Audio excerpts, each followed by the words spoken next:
Il t'a dit qu'il avait besoin d'espace. Puis, il a regardé ta story moins de 3 minutes après que tu l'aies postée. Elle t'a expliqué qu'elle n'était pas prête pour une relation, mais panique visiblement quand tu commences à parler à quelqu'un d'autre. Ces contradictions te rendent complètement fou ou folle, n'est-ce pas? Tu te demandes, est-ce qu'il ou elle joue avec moi? Est-ce que tout était faux? Et si je te disais que ces comportements déconcertants sont en réalité des preuves d'amour, mais d'un amour que cette personne fait tout pour dissimuler. Aujourd'hui, je vais déchiffrer pour toi le code secret des personnalités évitantes. Ces personnes qui peuvent t'aimer profondément tout en faisant l'impossible pour ne pas le montrer. Et je vais te révéler 5 preuves irréfutables qu'un évitant t'aime vraiment, même quand tout semble indiquer le contraire. Et attention, la 5e preuve est si surprenante qu'elle va complètement transformer ta façon de voir votre relation. Pour chaque preuve, je te donnerai exactement comment réagir pour ne pas faire fuir cette personne, mais au contraire créer l'espace qui va le ou la sécuriser et qui lui permettra de s'ouvrir davantage à toi. Donc si tu as déjà ressenti ce mélange frustrant entre espoir et confusion face à quelqu'un qui souffle le chaud et le froid avec toi, eh bien cette vidéo pourrait bien être la clé qui te manquait. Bon, petit aparté, avant de continuer, je t'invite tout de suite à mettre pause et aller en description ou en commentaire de cette vidéo. Pourquoi ? Parce que j'ai mis en ligne une méthode privée 100% gratuite que tu peux télécharger maintenant. Cette méthode contient l'essentiel à savoir pour augmenter considérablement tes chances avec ton ex. Par contre, attention! Je ne sais pas combien de temps je vais laisser cette méthode en accès libre. Elle pourrait devenir payante ou tout simplement disparaître du jour au lendemain. Donc profites-en tant qu'elle est encore disponible gratuitement. Et la première preuve qu'un évitant t'aime secrètement, c'est qu'il ou elle va maintenir le contact, même de façon distante ou irrégulière. En soi, un évitant qui n'a aucun sentiment pour toi disparaît complètement de ta vie. C'est aussi simple que ça. L'indifférence, c'est vraiment l'absence totale. Mais un évitant t'aime ne peut pas se résoudre à couper complètement le lien avec toi. Et tu reconnaîtras ces comportements subtils mais révélateurs avec des messages un peu random qui arrivent sans aucun contexte, du genre « Hey, ça va ?» Encore cette réaction à ta story alors que vous n'avez pas parlé depuis des semaines, ou encore ce commentaire détaché sur ta dernière publication comme pour dire « Eh oh !» Coucou, je suis là, mais encore cette dernière réapparition mystérieuse après une longue période de silence. En fait, ce qui se passe vraiment dans la tête d'un évitant, c'est un conflit permanent entre deux besoins complètement contradictoires. Un besoin et une peur de l'intimité et la peur de la perte. Et en fait, ces petits contacts random qui viennent de manière spontanée de sa part et qui viennent totalement un peu sporadiques, donc qui viennent de temps en temps comme ça, ça va être sa façon à l'évitant de résoudre ce dilemme. En soit, il va maintenir un lien minimal qui lui évite de te perdre sans trop s'exposer à une intimité trop forte qu'il va percevoir lui comme menaçante pour sa propre identité. C'est un peu comme quelqu'un qui garde une porte légèrement entrouverte, pas assez pour entrer, mais suffisamment pour s'assurer que la pièce derrière cette porte existe toujours. Et cette porte entrouverte, c'est la preuve que ce qui se trouve derrière compte encore. Alors, d'accord Lucie, j'ai compris que mon évitant m'aime, mais comment réagir face à ces contacts extrêmement minimalistes sans le ou la faire fuir? Alors, je te donne 3 règles d'or à suivre. Premièrement, reste léger et détendu. Ne lui demande pas pourquoi tu me reparles d'un coup ou mais qu'est-ce que tu veux exactement? Parce que ces questions, ça va créer vraiment une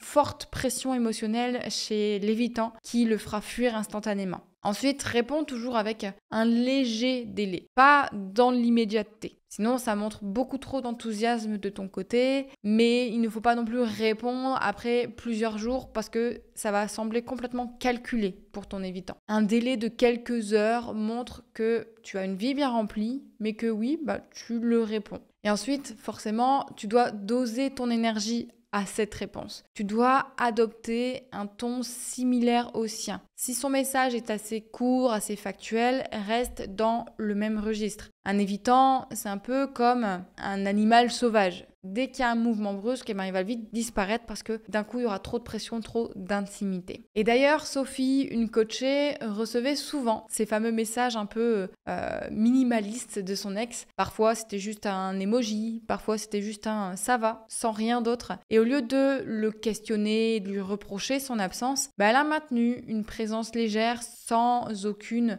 pression de sa part. Et 3 mois plus tard, finalement, il lui a avoué qu'il n'avait jamais cessé de penser à elle, mais qu'il avait besoin de sentir qu'elle respectait son espace. Et aujourd'hui, ils ont reconstruit une relation beaucoup plus stable. La deuxième preuve fascinante qu'un évitant t'aime, c'est qu'il ou elle va s'éloigner de toi, mais montre des signes d'inquiétude dès que tu commences à t'éloigner toi aussi. Alors, est-ce que ce scénario te semble familier? Dis-le moi en commentaire. Mais en gros, ton évitant a pris ses distances, ne répond plus comme avant, il semble détaché. Puis tu décides de ne plus l'attendre et de reprendre ta vie en main. Et soudain, comme par magie, il réapparaît avec un message du type « Ça fait longtemps, tout va bien ?» Et tu as probablement observé ses réactions, c'est-à-dire que il ou elle revient toujours quand tu sembles passer à autre chose. Il ou elle va trouver des prétextes pour te contacter quand toi tu ne le fais plus. Il va montrer des signes de jalousie quand tu mentionnes quelqu'un d'autre et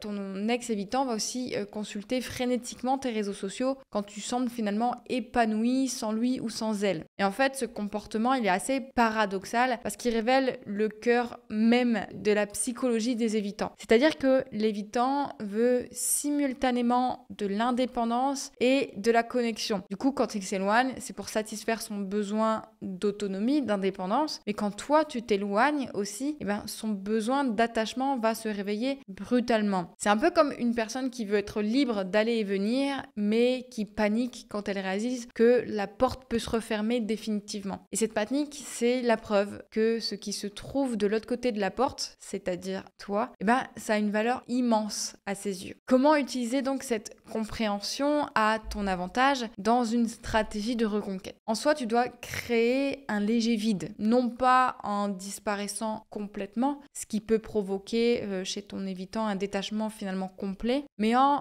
réduisant progressivement ta disponibilité émotionnelle, le fait d'être disponible pour ton évitant. Donc tu seras de moins en moins présent, moins de messages à chaque fois par jour. Tu vas pouvoir aussi te concentrer visiblement sur ton développement personnel et partager tout ça sur les réseaux, partager des activités épanouissantes, des sorties avec tes amis, des projets personnels que tu veux mettre en place. Et ça, l'évitant doit le percevoir, que tu avances finalement dans ta vie, pour avoir cette peur finalement de te perdre qui prend le dessus. Et ensuite, tu dois rester ouverte ou ouvert, mais pas en attente totale de ton évitant. Parce que quand il ou elle revient vers toi, tu dois être bien sûr accueillant, sans être désespéré en lui disant « Ah, je suis contente que tu reviennes » ou autre. Non, mais tu dois montrer que tu es content de renouer le contact, mais que ton bonheur ne dépend pas de ton évitant. Que seul, tu sais toi aussi te débrouiller, que tu es toi aussi indépendant. La troisième preuve significative qu'un évitant t'aime profondément, c'est qu'il te confie des informations personnelles, même si c'est rare ou assez bref. Et pour vraiment saisir l'importance de ce signe, il faut comprendre que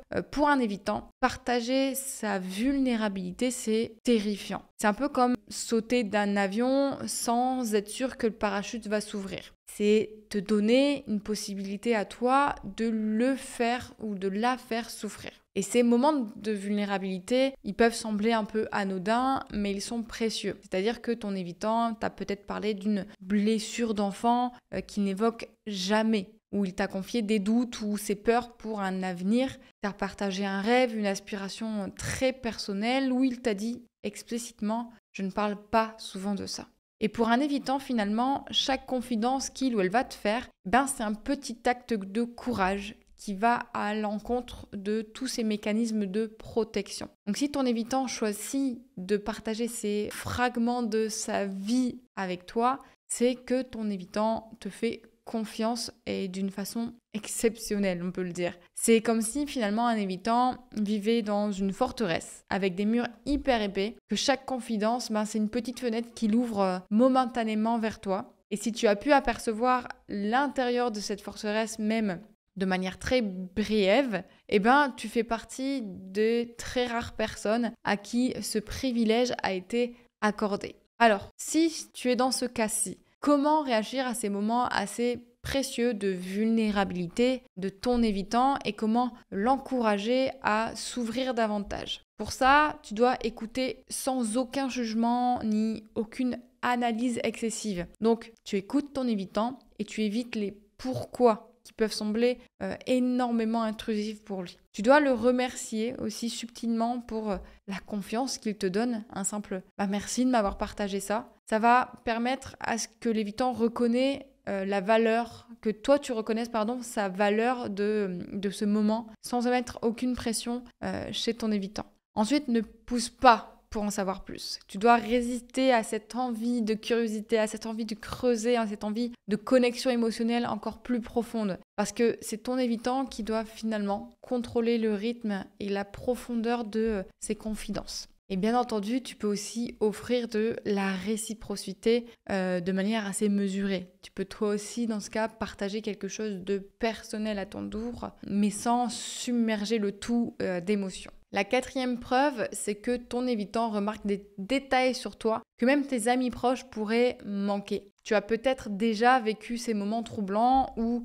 tu réalises que cette personne apparemment distante observe en réalité chaque détail de ton existence. Il va remarquer par exemple ton nouveau parfum ou un changement subtil dans ta coiffure. Il va se souvenir d'une anecdote que tu as mentionnée il y a des mois ou encore il va faire référence à tes goûts, tes préférences que tu n'as partagées qu'une seule fois. Et il va détecter immédiatement un changement dans ton humeur ou dans ton énergie. Et cette attention aux détails révèle quelque chose d'assez profond. C'est que l'évitant observe et analyse tout en silence. Et contrairement finalement aux apparences, l'évitant n'est pas détaché émotionnellement. Son esprit est constamment en train de traiter les informations te concernant. C'est un peu comme un astronome qui étudie minutieusement une étoile particulière dans le ciel. Et elle pourrait observer des milliers d'autres étoiles, mais c'est vraiment la tienne qui captive son attention. Et cette observation, elle va être très méthodique, très minutieuse. Ça va être une forme finalement d'amour silencieux, mais indéniable envers toi. Mon conseil, si tu es dans ce cas-ci, c'est de travailler aussi sur de la reconnaissance mutuelle. C'est-à-dire que tu vas reconnaître sans surinterpréter. Quand finalement ton évitant remarque quelque chose, réponds avec un simple « Ah, tu as remarqué ça ? C'est vrai, j'ai changé ça récemment. » Et cette reconnaissance simple, ça va valoriser le fait qu'il ait été attentif sans finalement dramatiser tout ça. Tu peux aussi utiliser toi-même cette technique de l'attention, de la reconnaissance. Tu dois la pratiquer de manière réciproque chez finalement ton évitant. Tu dois remarquer également les petits détails chez lui. Et tu peux aussi les mentionner avec légèreté, sans intensité émotionnelle. Tu vas pouvoir aussi créer des moments assez complices avec ton évitant. Donc référence-toi occasionnellement à ces observations partagées et ça va créer ainsi un langage commun qui va renforcer finalement votre connexion. En gros, apprécie ces moments d'attention que ton évitant a envers toi et commence à remarquer toi aussi des petits détails sur ton évitant. Et du coup, il y aura un petit peu cette danse d'attention mutuelle et ça va créer un peu une intimité que les discours finalement n'auraient jamais pu construire.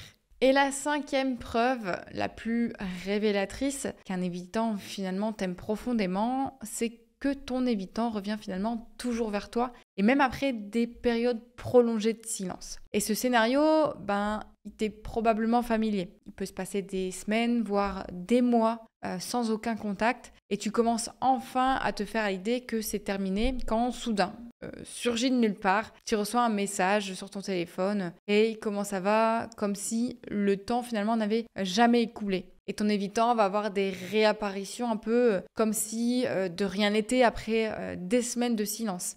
Ces tentatives vont être de prendre de tes nouvelles sans raison apparente. Il va y avoir aussi, pourquoi pas, des rencontres fortuites qui semblent étrangement orchestrées et ces messages vont arriver à des dates assez significatives comme des anniversaires ou des fêtes. Et cette capacité finalement à ton évitant de revenir, c'est cette preuve ultime de son attachement envers toi. Et l'évitant pourrait couper définitivement les ponts avec des personnes qui ne comptent pas pour lui, mais avec toi, l'évitant maintient ce côté orbite autour de toi, toujours rester finalement en s'éloignant puis revenant inévitablement finalement. C'est un peu comme une comète qui semble disparaître dans l'espace très très loin, mais qui en réalité reste toujours sur son orbite autour du même soleil. Et peu importe la distance que cette comète va prendre, la gravité la ramène toujours au même point. Dans cette métaphore, finalement, tu es le soleil, le point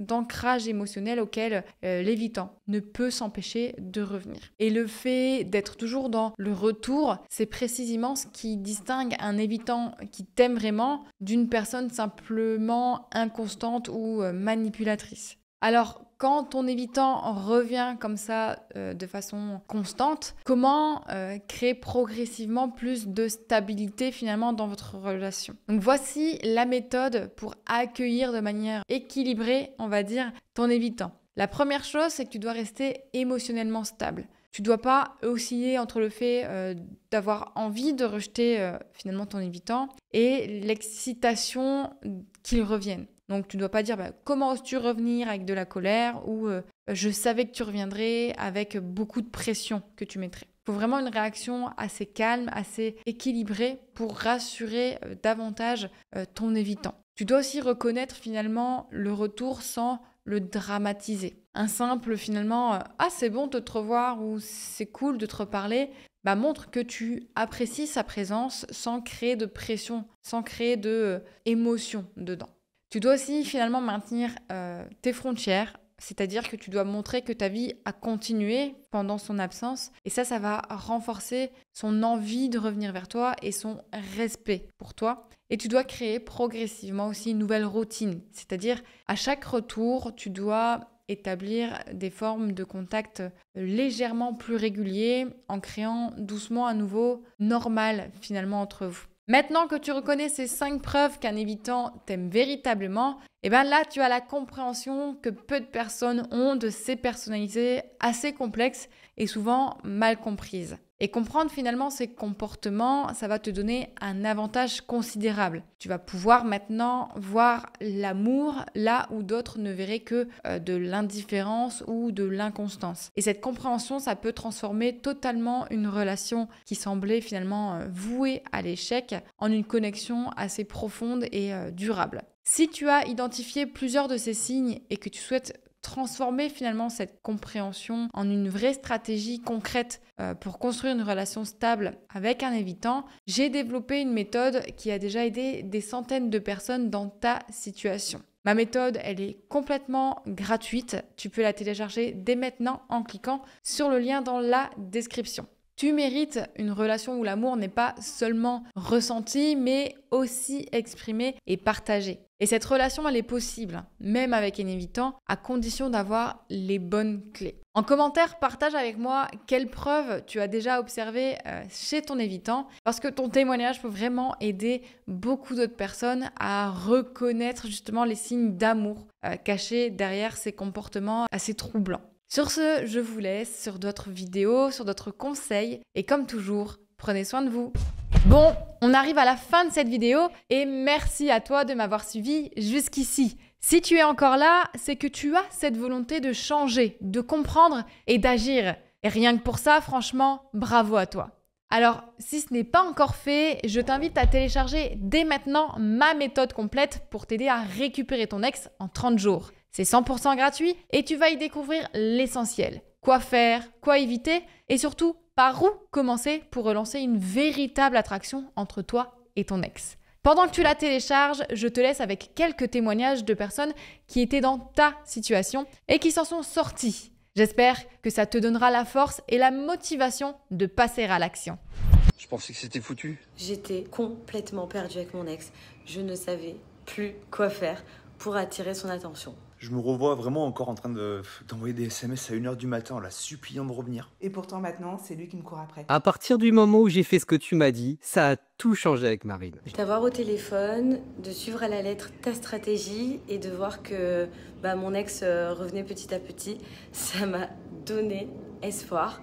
Et surtout, ça m'a prouvé que j'ai eu raison de te faire confiance, Lucie. Aujourd'hui, avec Alexia, on a un enfant ensemble. Et c'est grâce à toi, Lucie. Lucie, excuse-moi, je te coupe, mais t'as pas idée à quel point t'as changé ma vie. Sans toi, je serais encore là à me morfondre dans mon canapé, à attendre qu'elle revienne. Tu m'as dit exactement ce que j'avais besoin d'entendre. Et sans toi, j'y serais pas arrivé. Si aujourd'hui je suis à de nouveau en couple avec Justine, c'est grâce à toi. Et ça, je te serai reconnaissant toute ma vie. Franchement, merci à toi, car on s'est revus il y a 2 jours et on s'est embrassés.